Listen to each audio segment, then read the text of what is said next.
আসসালামু আলাইকুম, welcome to Aqsa kitchen. আজকের রেসিপি আমাদের সবার বাঙালিদের প্রিয় আলু দিয়ে চিকেন কষা রেসিপি। প্রথমে আমি এখানে একটা প্যান বসিয়ে দিয়েছি। এখানে পেঁয়াজ দিয়ে দিলাম দুটো, একদম কুচি করে কেটে নিয়েছি। এখানে আমি তেল দিয়ে দেব। এটাকে আমি প্রথমে বেরেস্তা করে নিচ্ছি।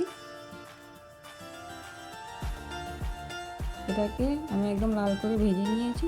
এবারে তুলে নিচ্ছি বেরেস্তাটাকে। আমি এটাকে একটা পাত্রে তুলে নিলাম। এবারে এর মধ্যে আমি দিয়ে দিচ্ছি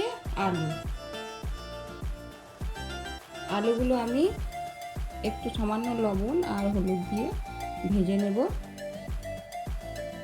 এখানে আমার আলুগুলো লাল লাল করে ভাজা হয়ে গেছে। এবার একটা পাত্রে তুলে রেখে দিচ্ছি। দিয়ে দিলাম চিকেন। এখানে চিকেনের মধ্যে আমি প্রথমে দিয়ে দিচ্ছি হলুদ, লবণ আর একটু লেবু রস। চিকেনটাকে আমি এবারে খুব ভালো করে ফ্রাই করে নেব। আমি চিকেন এইভাবেই রান্না করতে পছন্দ করি।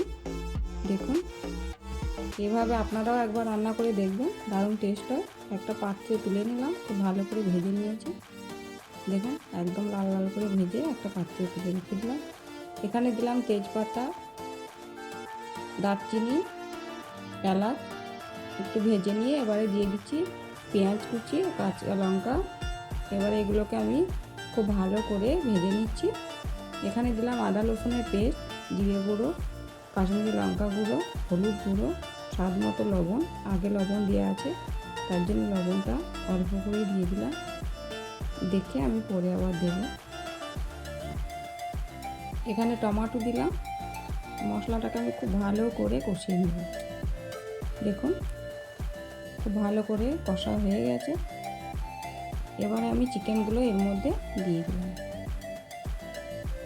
আলুটা আমি আগে থেকে সেদ্ধ করে রেখেছিলাম, এর মধ্যেই দিয়ে দিলাম একসঙ্গে চিকেনের সঙ্গে।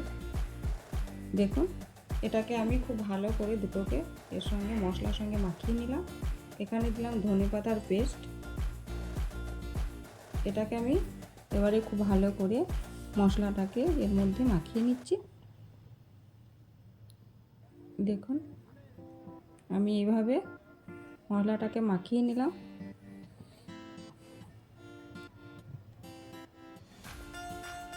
আপনারাও যখন চিকেন রান্না করবেন এইভাবেই ভেজে রান্না করবেন, দেখবেন তার টেস্টটা আলাদা হবে। এখানে আমি পানি দিয়ে দিলাম।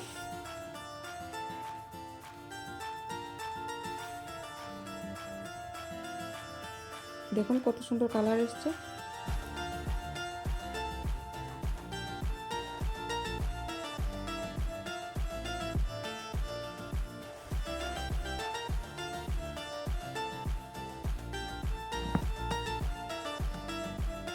এবারে পানিটা ফুটে উঠেছে।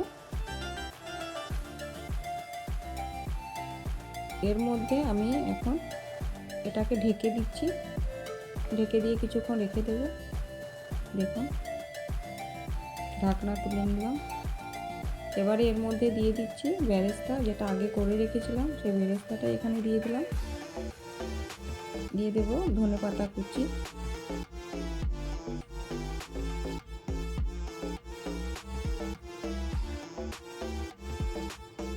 এটা ফুটে উঠেছে, রান্নাটা হয়ে গেছে। আমার রেসিপিটি যদি আপনাদের ভালো লাগে তাহলে প্লিজ চ্যানেলটিকে সাবস্ক্রাইব করে পাশে থাকবেন, লাইক করবেন, কমেন্ট করবেন।